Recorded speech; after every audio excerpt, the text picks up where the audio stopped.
Welcome to my second Out of the Unknown video, a 1960s BBC Anthology sci-fi show where most of the episodes are based on short stories and novels, and they've mostly not been rewritten to hell and back. So if you want to know what old sci-fi was like without sitting down and reading it, you could just get an audiobook, I suppose, but this works too. Anyway, I feel I should let you know just how hard it was to do this show, and not in the usual TV show kind of way, because it's an anthology show that's mostly adaptations of modern works.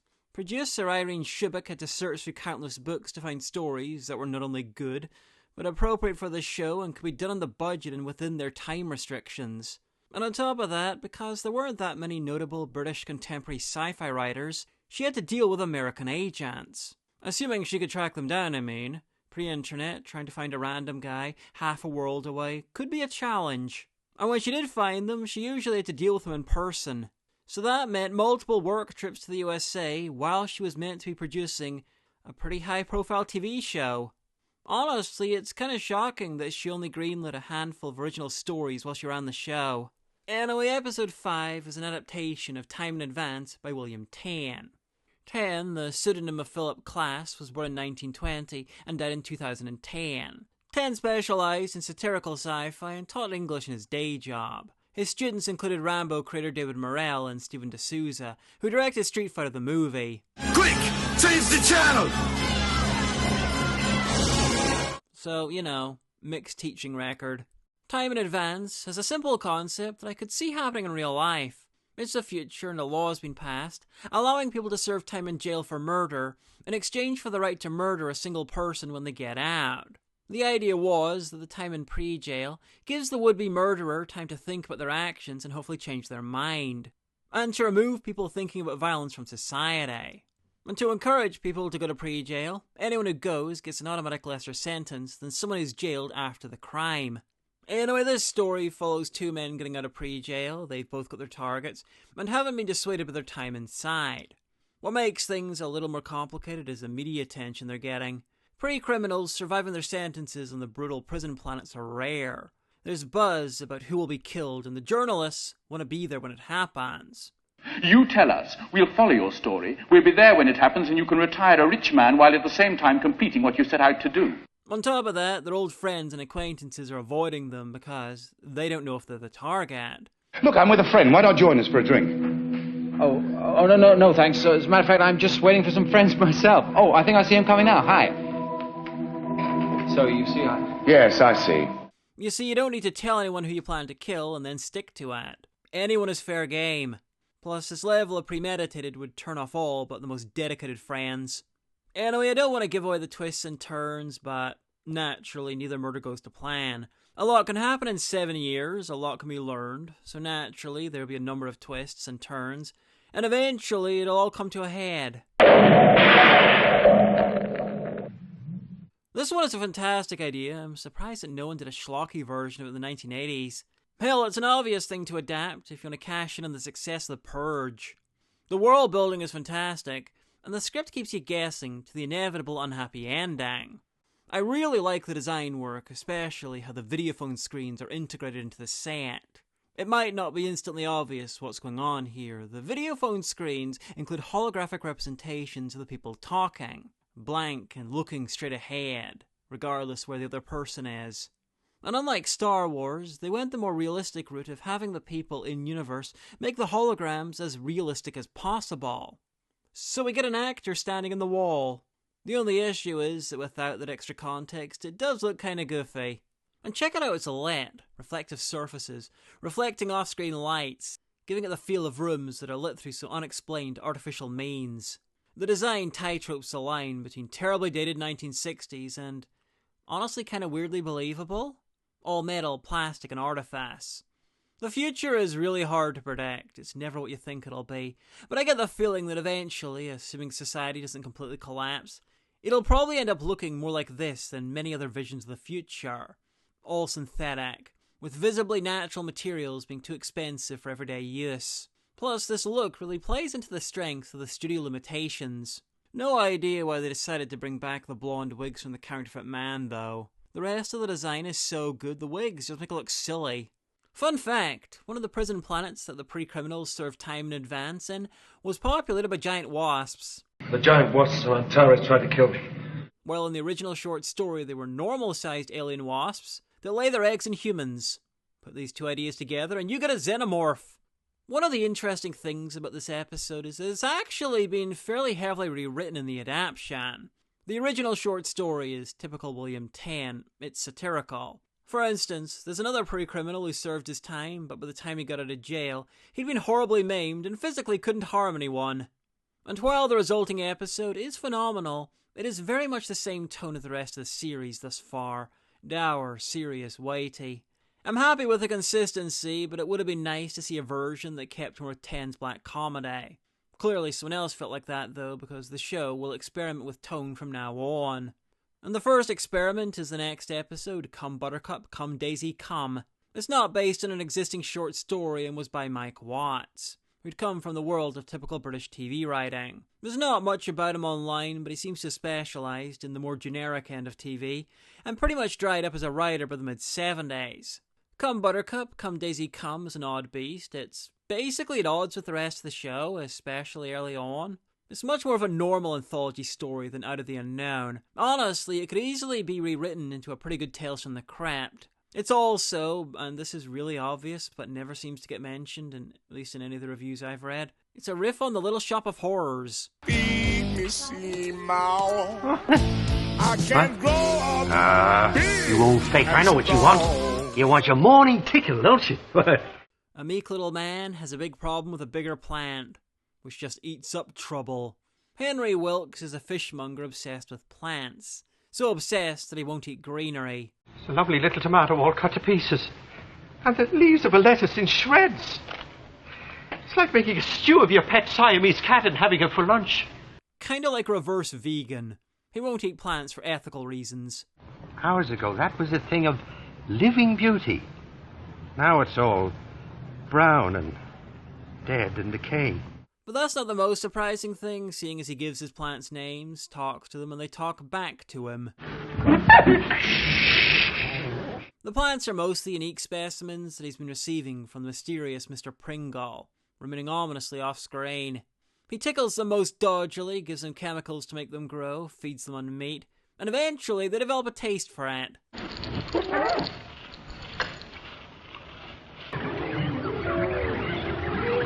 Wilkes is played by Milo O'Shea, an Irish actor, most famous, probably, for playing Duran Duran in Barbarella. Yes, they named the band after him. And he plays the part excellently, skirting between anti-villain and victim. A nice man who loves plants, taking it too far and being used. Though the Little Shop of Horrors parallels are obvious, this could also be seen as a bit of a sequel to the Roald Dahl story The Sound Machine, where a scientist develops a machine that lets him hear plants, including them crying out of pain when they get cut or pruned. All things bright and beautiful. Or as a prequel to John Wyndham's Day of the Triffids. Or as one modern reviewer observed, a genteel Seeds of Doom, the 1970s Doctor Who story. I think this is a first for the show. There's an Oscar nominee in the cast. Not Milo O'Shea, it's Jack Wilde, who was nominated at age 14 for playing the Artful Dodger in Oliver. Here he plays the important role of an annoying little twerp. Ouch! Get down off the wall. Go on, clear off. Go on. Who gets attacked by a plant. Tommy, stop that! Let go! Tommy, let go, will you? Fucking deserved that, you little prat. Some previous episodes really played to the studio's strengths with spaceship scenes or futuristic artificial cities where everything's enclosed. This one goes the other way and has an open garden as a major setting, but it still works. The narrative makes its unnaturalness part of the story because it's pointed out that there are no birds in the garden. I know what's wrong. There are no birds. A big garden like this and not a sound of a bird anywhere. It really cleverly takes a weakness of the set and uses it to reinforce the horror. The plants are eating the birds. Anyway, this is unusual for the show. Not the best, but not bad. Milo O'Shea in the subtle moments are where it's at its strongest. It's just not Out of the Unknown. I don't know, you can't even go out and buy a pair of kippers without getting raped. I mean, most of the time, you wouldn't get lines like that till Series 4 when a ghost's involved. Oh, and fun fact, Eric Thompson plays a pharmacist. Henry, what are you after? He was Emma Thompson's dad, and he wrote and narrated the English-language version of The Magic Roundabout, which is just cool. Next is Suckerbait, and since I already talked about its author, Isaac Asimov, in my last video, I'm going to explain the pretty interesting way the story happened. It was supposed to be part of a Twain triplet, something Twain Press sometimes did, a book by 4 authors. It had started off with an essay by a scientist explaining a fictional world that they've created, how they'd used up-to-date research to create this feasible, though wholly alien world. And then there'd be 3 novellas by 3 different authors involving a scenario set in the world. Twain had previously done a triplet called The Petrified Planet in 1952, but the second attempt would fall apart when one of the writers, either James Blish or Virginia Kidd, failed to complete their story. There's different accounts about who it was. Asimov and Paul Anderson completed their stories, though.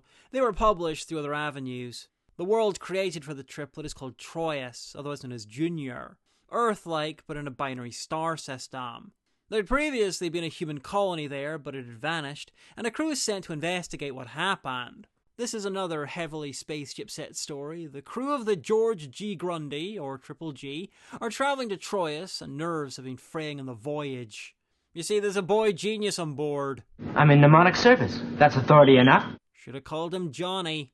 Mark Annunzio is basically a mentat from Dune, a human computer with a perfect memory and recall. And he is really annoying, and isn't very well performed. Why is the captain making sure that I won't tell the crew that we're visiting a world on which the first expedition died? You stupid non-compass. You're not an expert on anything. All I asked was if I could see the log. He made me come here. Remember, it was my research that first came upon the lost colony of Troas. Stupid. Non-compass. There's only one thing to do.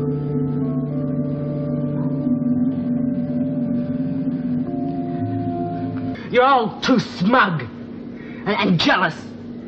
Jealous of me. Shut up, Wesley.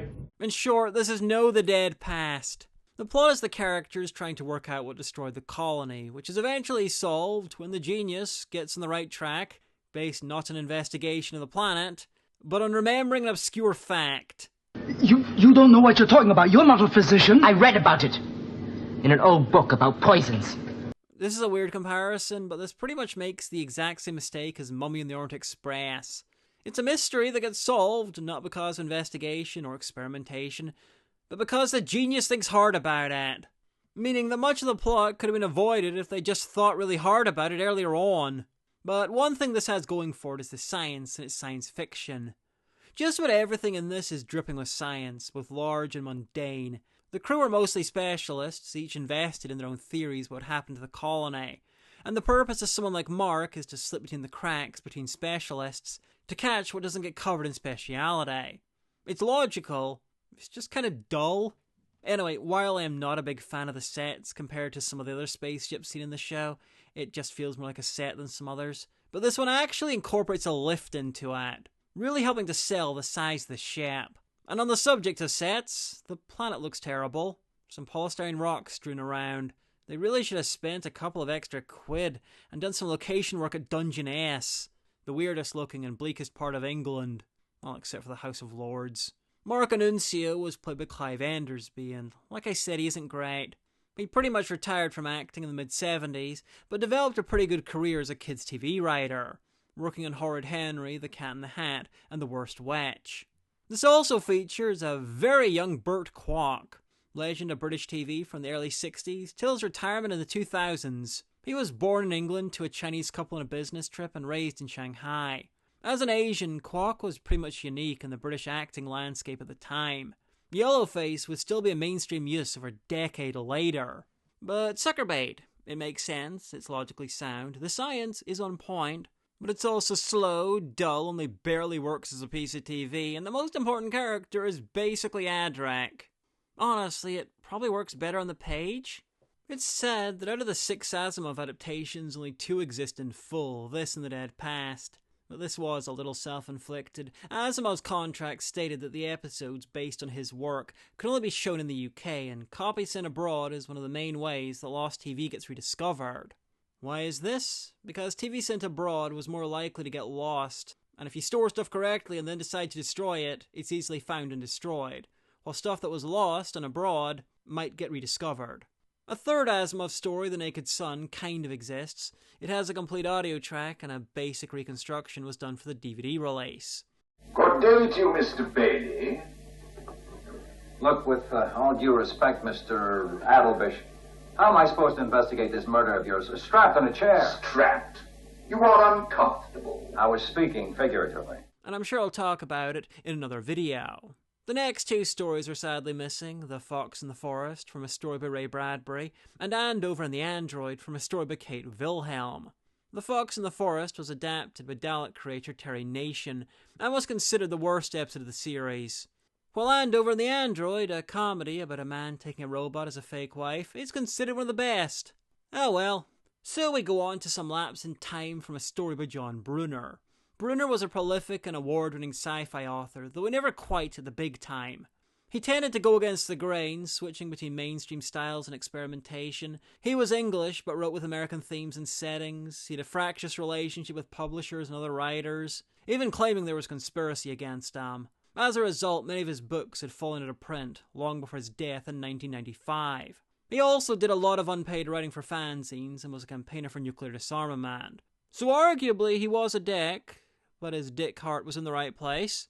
He wrote the screenplay for Amicus Productions' terrible-looking film The Terrornauts, which I've not seen yet, so that's nice, and had a decent track record with predictions and stuff. He coined the term worm with relation to computers, predicted computer viruses, genetic engineering, Viagra, same-sex marriage, and even Wikipedia. Well, online encyclopedias. Some Lapse in Time is another time travel story, but like the others, it puts its own twist on the subject. A Dr. Max Harrow has been plagued with nightmares ever since the death of his son from a rare condition. Then the man from the nightmares collapses outside his house. He's wearing skins, carrying a flint blade, and suffering from the same condition that killed Harrow's son, a result of radiation in the atmosphere after nuclear blasts. It's a puzzle because the condition only happens in extreme childhood and the man is too old. The Manhattan Project was only 19 years beforehand. Plus, sufferers never make it to adulthood. The man's also speaking a strange, disjointed form of English. Now, your name is Smitherson. Os Omin Smitherson. Now, his mind's not broken, it's an actual form of English. Just not from then, because as the title gives it away, the man is a time traveller. And I really can't go into more detail without giving away the whole plot. This is the complete opposite to sucker bait. There's almost no science in the science fiction, at least in the central conceit. In a very weird way, the vibes-based science fiction here really reminds me of a perfect inversion of Somewhere in Time.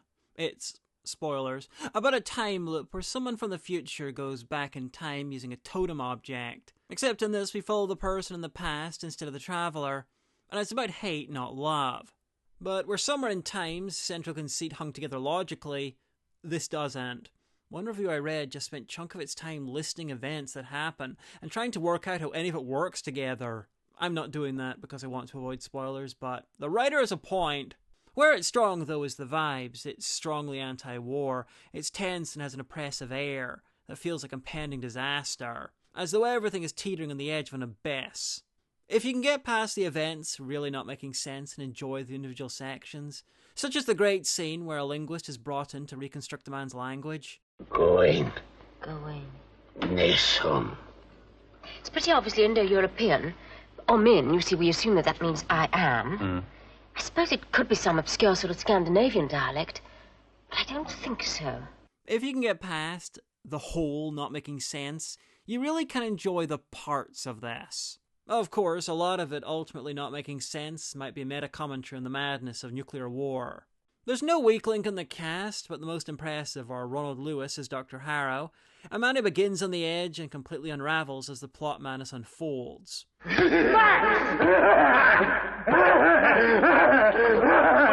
Hell, maybe the plot is meant to mirror his mental state. Or, and this is kinda tongue-in-cheek, maybe he's a Lovecraftian protagonist? Smart, cultured, white, Anglo-Saxon, and then he meets something that fundamentally doesn't make sense, something that logically cannot be the plot.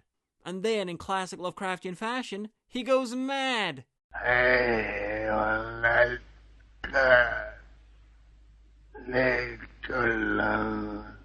Also excellent is Delena Kidd, who plays a smoking, loving linguist, a much breezier counterpart to Harrow.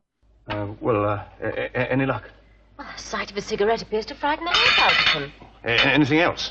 Yes, quite a lot. It makes one of us seem rather crazy. Unusually for an Out of the Unknown actor, she's still working today, age 90. The editing is wonderful too, trad, basic 60s TV editing for the most part, but breaking out into staccato cuts when stuff gets wild. You damn well wait and listen to me. Oh, for goodness sake, leave me alone. I'm sick to death of the whole thing. Why don't you go and take her out to lunch?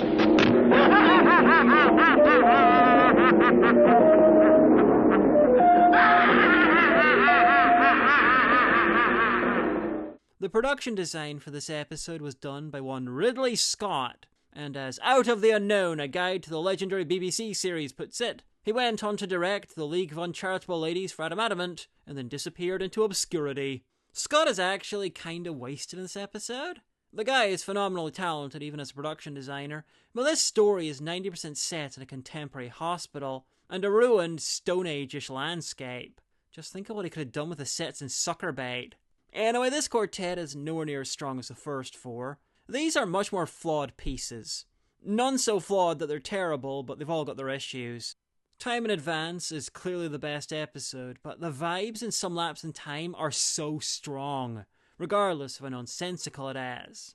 And I can't even really choose a worst. Sucker Bait only kind of works as a piece of TV, Come Buttercup, Come Daisy Come only kind of works as an episode Out of the Unknown, and Some Lapse of Time only kind of works as a script, but I almost chose it as the best episode.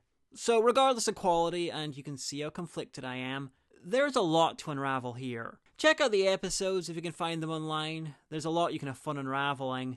Anyway, look out for part 3 where I take a look at the King of Nihilism, J.G. Ballard's 13 Centaurus, Frederick Pohl's satire on consumerism, The Midas Plague, the show's best episode, The Machine Stops by Ian Foster, and Lambda 1, a gloriously horrific mess, adapted from a short story by Colin Camp.